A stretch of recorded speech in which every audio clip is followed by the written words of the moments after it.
నమస్తే ఓరుగల్లు న్యూస్కి స్వాగతం. నేను మంజుల. ఎన్ని ఇబ్బందులు వచ్చినా ప్రజావాణి కార్యక్రమాన్ని పూర్తి స్థాయిలో కొనసాగిస్తామని బట్టి విక్రమార్క స్పష్టం చేశారు. ప్రజాభవన్లో ఏర్పాటు చేసిన మీడియా సమావేశంలో ఆయన మాట్లాడారు. ప్రజావాణిలో ఇచ్చిన దరఖాస్తులు పరిష్కారం అవుతున్నాయని ఆయన చెప్పారు. ప్రతి పౌరుడికి నమ్మకం కలిగేలా ప్రజావాణి నిర్వహిస్తున్నామన్నారు. ప్రజలకు జవాబుదారీగా ఉండాలని, ప్రజల అవసరాలు తీర్చేలాగా ఉండాలని మా ప్రభుత్వ లక్ష్యమని చెప్పారు. మీకోసమే మేమున్నామనే భావన అధికారులు ప్రజలకు కల్పించాలని, రాజ్యాంగ పీఠికలో లక్ష్యాలను ప్రజలకు అందించాలని ప్రయత్నిస్తున్నామని బట్టి విక్రమార్క తెలిపారు. ఉండాలి, ప్రజల అవసరాలు తీర్చడం కోసమే పాలన ఉండాలి. పాలన అంటే ప్రజల అవసరాలకు సంబంధించినటువంటి అంశాలని నిత్యం పర్యవేక్షిస్తూ ఆ పర్యవేక్షణ ద్వారా ఉన్న సిబ్బందితో పని చేయించాలి. ఆ పని చేయించే కార్యక్రమం లేకపోతే ఉన్న వ్యవస్థ అంతా కూడా ప్రజల కోసమే ఉన్నది అనేటువంటి భావం కూడా ప్రజలకు కలగాలి. ప్రజలకు కూడా ఆ భావం ఎప్పుడు కలుగుతుందంటే రాష్ట్ర ప్రభుత్వంలో ఉన్నటువంటి యంత్రాంగాలు అన్ని వ్యవస్థలు, అన్ని శాఖలు కూడా వారి దగ్గరకు వచ్చేటువంటి ప్రజలకి మేము మీకోసమే ఉన్నాము అనేటువంటి భావం వాళ్ళు కలిగించినప్పుడే ఆ భావం కలుగుతుంది. అలా కలిగించినప్పుడే మనం నిజమైనటువంటి ప్రజాస్వామ్యానికి పునాదులు వేసినటువంటి వాళ్ళు అవుతాం. లేకపోతే వ్యవస్థలన్నీ మేమేదో పెత్తనం చెలాయించడానికి ఉన్నామనో, ప్రజలంతా మా బానిసలు అనుకున్న వ్యవస్థలన్నీ పనిచేస్తూ ఉంటే అది ప్రజాస్వామ్యమే కాదు. సో నిజమైనటువంటి ప్రజాస్వామ్యాన్ని ఈ దేశంలో అందించాలని ఎన్ని ఇబ్బందులు వచ్చినా ఈ ప్రజావాణిని నడిపిస్తాం. ఆదిలాబాద్ నుంచి వచ్చినటువంటి సోదరులు ఎప్పటి నుంచో పెండింగ్ ఉన్నటువంటి పోడు భూములకు సంబంధించినటువంటి పట్టాలు పొందడం, సరే ఆ పట్టాలకు సంబంధించినటువంటి చట్టాలను కూడా తప్పనిసరిగా మేము ఇప్పటికే ఒకసారి రివ్యూ చేసుకున్నాం. దీనికి సంబంధించి మీరు కూడా వాటికి సంబంధించిన సమాచారం ఐటీడీఎల్ ద్వారా కూడా ఇస్తాం మీకు. వాటన్నిటికీ ఒకదాని తర్వాత ఒకటి పరిష్కారం చూపిస్తూ ముందు అందరికి మాటిస్తూ సెలవు తీసుకున్నాను. జై హింద్, నమస్కారం. పునరుద్ధరణ చెప్పుకో నిర్ణయం తీసుకుంది సార్. ఈ సందర్భంగా మీకు, మీ ప్రభుత్వానికి అందరికీ జై భీములు సార్. కొలుకూరు గ్రామం ఇక్కడికి సంవత్సర కాలంలో మీరు నమ్మరు, ఈవెన్ ఒక డేటా ఎంట్రీ ఆపరేటర్ వదిలి నాకు భోజనం పెట్టలేదంటే అప్పుడే ఒకసారి కోపం చేశారు సార్. అందరికీ మంచిగా చూసుకుంటూ మా టీం అంతా మీరు చూసుకున్న దానికి ధన్యవాదములు sir. Please sir, we are eager to hear your kind words. రాష్ట్ర పూర్తి చేసే ఐఎఫ్ఎస్ ప్రతి దినం కూడా అంటే మంగళవారం, శుక్రవారం తప్పకుండా మాకన్నా ముందే వచ్చి కూర్చుంటుండే వాళ్ళు. నా ఆఫీస్ ఇక్కడే కాబట్టి, లేకుంటే మా భవనంలోకి వచ్చి అద్దాలు బగల కొడతారేమో, సంవత్సరాల నుంచి రాలేమనకు. పాపం ఎంప్లాయీస్ మాకు రావాల్సిన జీతభత్యాలు కూడా యూజీసీ ఇస్తున్నా కూడా రాష్ట్రం ఇస్తలేదని చాలా బాధగా ఉంది. అలాంటి వాళ్లకు మేము చాలా పెద్ద ఎత్తున ప్రయత్నం. వైకాపా భూబకాసురులు రాష్ట్రంలో 1000 ఎకరాలు కబ్జా చేశారని శాసన మండలి చీఫ్ విప్ పంచుమర్తి అనురాధ ఆరోపించారు. ప్రభుత్వ భూముల నుంచి దేవాదాయ అసెండ్ భూముల వరకు అన్ని కొట్టేశారని ఆమె ఆగ్రహం వ్యక్తం చేశారు. కూటమి ప్రభుత్వానికి వచ్చిన వాటిలో 68,000 ఫిర్యాదులు భూ కబ్జాపైనే ఉన్నాయన్నారు. బెదిరింపులతో కాకినాడ పోర్టు భూములను 12 కోట్లకే కొట్టేశారన్నారు. వైకాపా హయాంలో మంత్రులు, ఎమ్మెల్యేలు పాలనను గాలికొదిలేసి భూముల కబ్జాలపైనే దృష్టి పెట్టారన్నారు. చిత్తూరు జిల్లాలో మదనపల్లి సబ్ రిజిస్టర్ కార్యాలయంలో రికార్డులు తగలబెట్టారు. పల్నాడులో పిన్నెల్లి బ్రదర్స్ 1000 కోట్ల విలువైన భూములను కొట్టేశారన్నారు. అనంతపురం జిల్లా కేతిరెడ్డి బ్రదర్స్ సోలార్ భూములను కూడా వదలలేదు. మహిళా మంత్రులు రోజా, ఉషా, శ్రీచరణ్ కూడా భూ కబ్జాలు చేశారు. చంద్రబాబుపై విజయసాయిరెడ్డి నోటికొచ్చినట్టు మాట్లాడితే సహించేది లేదని ఆమె హెచ్చరించారు. చరిత్ర ఈ వైసీపీది. వీళ్ళు ఈరోజు బకాసుర్లాగా తిని అవతల పారేశారు. ప్రజల్ని అమాయకుల్ని చేసి కొట్టి, తిట్టి, గన్నులు చూపించి, కత్తులు చూపించి వాళ్ళ పేరు మీద రాయించేసుకున్నారు. ఎంత దారుణం అంటే వీళ్ళు ప్రభుత్వ భూములు వదిలిపెట్ల, దేవాదాయ భూములు వదిలిపెట్ల, అసైన్డ్ భూములు వదిలిపెట్ల, ఇనాము భూములు వదిలిపెట్ల, అటవీ శాఖకు సంబంధించిన భూములు వదిలిపెట్ల. సంబంధించిన భూములు వదిలిపెట్ల. ప్రతి గ్రామంలో కూడా ల్యాండ్ మాఫియా చేయటం జరిగింది. ఈ ల్యాండ్ మాఫియాకి హెడ్ జగన్మోహన్ రెడ్డి అయితే సమన్వయకర్తలు ఉత్తరాంధ్రకి సంబంధించి ఎస్వి సుబ్బారెడ్డి, విజయసాయి రెడ్డి. సమయకర్త ఎవరు అంటే సజ్జల రామకృష్ణారెడ్డి ఉంచుకొని ల్యాండ్ మాఫియాకి తెగబడ్డారు. కూడా భూ కబ్జాలు చేయటం జరిగింది. దాదాపు 1000 ఎకరాలు జమీందారు భూముల్ని కూడా కాజేశారు. ఈ ఫైల్స్ అన్ని ఎక్కడ కనపడతాయా అని చెప్పి, ఎక్కడ కనపడితే ఏం చేస్తారో ఈ ప్రభుత్వం అని చెప్పి మదనపల్లిలో ఫైళ్లు కూడా తగలపెట్టేసిన సంగతులు మనం చూసాం. మరి భూ కబ్జాలు చేయటం జరిగింది. దానికి ఇంతవరకు వాళ్ళు వచ్చి సమాధానం చెప్పిన పరిస్థితి కూడా లేదు. అదేవిధంగా అనంతపురంలో కేతిరెడ్డి బ్రదర్స్, తోపదుర్తి ప్రకాష్ రెడ్డి బ్రదర్స్ 1000 ఎకరాలు కబ్జా చేసేయటం జరిగింది. ఆనాడు 2014-19లో 2014 నుంచి 2019 వరకు పరిపాలన చేసిన నారా చంద్రబాబు నాయుడు గారు సోలార్ ప్లాంట్ల కోసం ఎకరాలు కేటాయిస్తే ఆ ఎకరాలు కూడా 100 ఎకరాలు కూడా కబ్జా చేసేసి రియల్ ఎస్టేట్ వ్యాపారం చేసిన హీన చరిత్ర ఈ కేతిరెడ్డి బ్రదర్స్ది. నుంచి ఆడవాళ్ళు కూడా అందరూ మంత్రులు కూడా ఎకరాలు కబ్జా చేశారు. వీళ్ళు ఏం సమాధానం చెప్తారు అని చెప్పి ఈ సందర్భంగా నేను అడగదలుచుకున్నా. ఏదైనా వివాదంలో ఉన్న భూములుంటే మధ్యవర్తులుగా వ్యవహరించి లాక్కోవడం, ఇలాగా ఈ రకంగా ఎక్కడ హద్దు అదుపు లేకోకుండా మొత్తం ల్యాండ్ మాఫియా గ్రామానికి పాకించేసిన హీన చరిత్ర ఈ వైసీపీది. మొత్తం కబ్జాలమయం చేసి ఆఖరికి సెంటు పట్టా భూములు కూడా కబ్జా చేసేసి ఈరోజు నీతి వాక్యాలు మాట్లాడి అనే విషయాన్ని వాళ్ళు తెలుసుకోవాలి అని చెప్పి ఈ సందర్భంగా నేను తెలియజేస్తా ఉన్నా. ఒక బే పార్కును ఆక్రమించేయడం, అలాగే భోగాపురం ల్యాండ్స్ని ఇంకా ఎంత ఈ చిట్టా ఎంత ఉందంటే ఒక పేజీ మొత్తం ఉందండి. పేపర్లో కూడా వచ్చిందండి. అసలు విశాఖ మిగులుద్దా? విజయసాయి రెడ్డి వాళ్ళందరూ అవాకులు చవాకులు మాట్లాడుతూ ఉన్నారు. మీరు ఏ జైళ్లలో మగ్గబోతున్నారో, ఏ జైళ్లలో ఉండబోతున్నారో, మీ శేష జీవితం ఎక్కడ గడపబోతున్నారో ప్రజలు త్వరలోనే నిర్ణయించబోతున్నారనే విషయం మీరు తెలుసుకోవాలి. ఈ రెవెన్యూ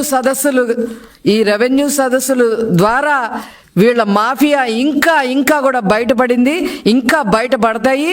ఇంకా 35 రోజుల పైన ఈ రెవెన్యూ సదస్సులు జరగబోతున్నాయి. ప్రజలు మిమ్మల్ని తరిమి కొట్టే రోజు దగ్గరలోనే ఉంది. రిజర్వ్ బ్యాంక్ ఆఫ్ ఇండియా చీఫ్గా తన చివరి రోజున విలేకరుల సమావేశంలో శక్తికాంత్ దాస్ మాట్లాడారు. ఆర్బీఐ ముందున్న సవాళ్ల గురించి మాట్లాడిన ఆయన కొత్తగా బాధ్యతలు చేపట్టనున్న సంజయ్ మల్హోత్రా గురించి ప్రస్తావించారు. ఈ సందర్భంగా ఎక్స్ వేదికగా ప్రధాని మోదీ ఆర్థిక మంత్రికి కృతజ్ఞతలు తెలిపారు. అపారమైన అనుభవం ఉన్న మల్హోత్రా సిబిడిసి, యుఎల్ఐ వంటి ఆర్బీఐ కార్యక్రమాలను సమర్థంగా నడిపించగలరని దాస్ ఆశాభావం వ్యక్తం చేశారు. సైబర్ సెక్యూరిటీ అనేది సవాలుగా మారుతుందన్నారు. సైబర్ బెదిరింపులను సమర్థంగా ఎదుర్కొనేందుకు కొత్త సాంకేతికతను ఉపయోగించడంపై దృష్టి సారించాలని దాస్ అన్నారు. And this I am saying 2018. I had mentioned about the challenges that time, before us with regard to the banking sector. I had also talked about the liquidity issue which needs to be addressed. And finally, I had said that the flexible inflation targeting, the framework of flexible inflation targeting is very important. And there is always a need to, I had highlighted and stressed the importance of maintaining inflation via direct meetings with the stakeholders or their associations, at a very high level.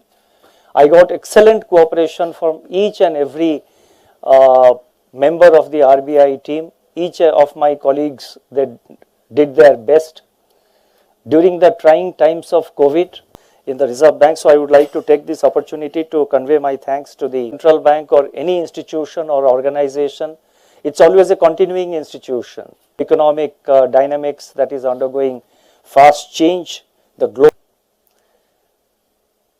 Our focus in the last 6 years has been to capitalize as much as for pilot project has been done by very few. As a global pioneer and as a global leader in payment systems, and a person with wide-ranging, a very wide experience, and I am sure he will do his best. And from my side, all my best wishes to my successor for success as the 26th Governor of the Reserve Bank. So I'll stop here. Thank you very much. And working for the nation, for the economy and me. But what advice I would give him, should he ask, I think you leave it to. When a governor comes, he looks at the wider economy. To regulation. Is adding strength to our economy. And second question you ask is, site, even within the Reserve Bank, there are always multiple views.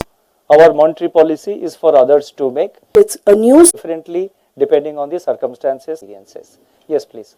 the whole MPC framework, MPC function. Recently, for MF microfinance lenders, we put restrictions, and we have Want to give RBI is way too tough on them when it comes to compliance and regulation. So anything on that. And second part, you talked about a lot of the teamwork and the legacy of the RBI and all of that. After the 6 years, is there anything you want to change at the RBI? concerns, or those who thought RBI was acting was open. But or baki jo Last question. You've always addressed our Indian with the capacity to deal with global spillovers very effectively. We are Warangal Enumamula వ్యవసాయ market యార్డులోని గోదాములలో electronic voting మిషన్లను భద్రపరిచిన strong రూమ్లను హన్మకొండ జిల్లా collector ప్రావీణ్య అధికారులు వివిధ రాజకీయ పార్టీల ప్రతినిధుల సమక్షంలో మంగళవారం తనిఖీ చేశారు.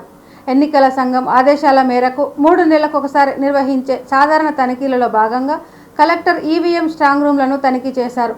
హన్మకొండ జిల్లాకు సంబంధించిన ఈవీఎంలు భద్రపరిచిన స్ట్రాంగ్ రూమ్లతో పాటు భద్రతను పరిశీలించారు. స్ట్రాంగ్ రూమ్ల భద్రతా నిర్వహణకు సంబంధించిన రికార్డులను కలెక్టర్ తనిఖీ చేశారు. స్ట్రాంగ్ రూమ్ల భద్రతా చర్యలలో భాగంగా ఏర్పాటు చేసిన సీసీ కెమెరాల పనితీరును కలెక్టర్ పరిశీలించారు.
కాలాలి అసలు ఇది కావాలి ఇంకా కావాలి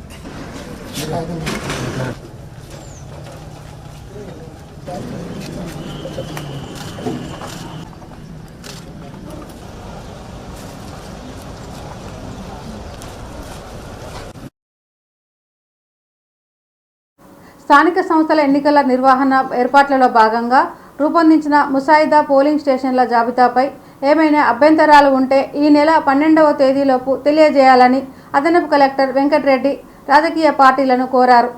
మంగళవారం సమీకృత జిల్లా కార్యాలయ సముదాయంలో మినీ కాన్ఫరెన్స్ హాల్లో గుర్తింపు పొందిన రాజకీయ పార్టీల ప్రతినిధులతో అదనపు కలెక్టర్ సమావేశమయ్యారు. ఈ సందర్భంగా అదనపు కలెక్టర్ మాట్లాడుతూ రాష్ట్ర ఎన్నికల సంఘం ఆదేశాల మేరకు కలెక్టర్ పర్యవేక్షణలో ముసాయిదా పోలింగ్ కేంద్రాల జాబితాను రూపొందించడం జరిగిందన్నారు.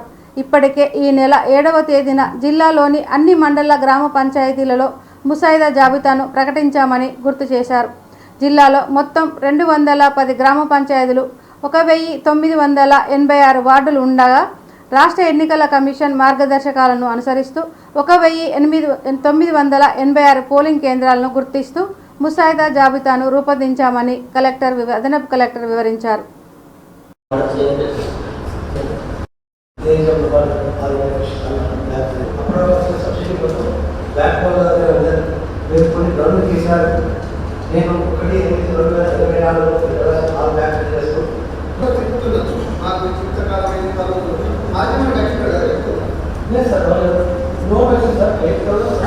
Especially with this growing cycle going on, it becomes very important that the rural branches conduct technical camps on a monthly basis. So దాంట్లో మీటింగ్స్ అవుతున్నారు వన్స్ ఇలాంటి కాల్స్ వస్తాయి దీనివల్లనే అమౌంట్ పోతుంది అనేది వాళ్ళకి తెలిస్తే అట్లీస్ట్ కొంచెం జాగ్రత్త పడతారు. బ్యాంక్స్ కానీ ఐకేపీస్ కానీ ఎవరైతే ప్రొక్యూర్మెంట్ చేస్తున్నారో ఈ మాయిశ్చర్ అనేది బిగ్గెస్ట్ ఇష్యూ. సో మనకి అగ్రీన్ ప్రాపర్టీ కింద ఇంటిగ్రేటెడ్ స్కీమ్ అగ్రికల్చర్ మార్కెటింగ్ కింద సెల్ఫ్ హెల్ప్ గ్రూప్స్ వాళ్ళు కూడా బ్యాంక్ పర్చేజ్ చేసే సర్వీస్ వాళ్ళే రన్ చేస్తారు కాబట్టి వాళ్ళకు చేయవచ్చు. ఇంతటితో ఈ వార్తలు సమాప్తం. మరిన్ని వార్తలతో మళ్ళీ కలుద్దాం. చూస్తూనే ఉండండి ఓరుగల్లు 9 న్యూస్.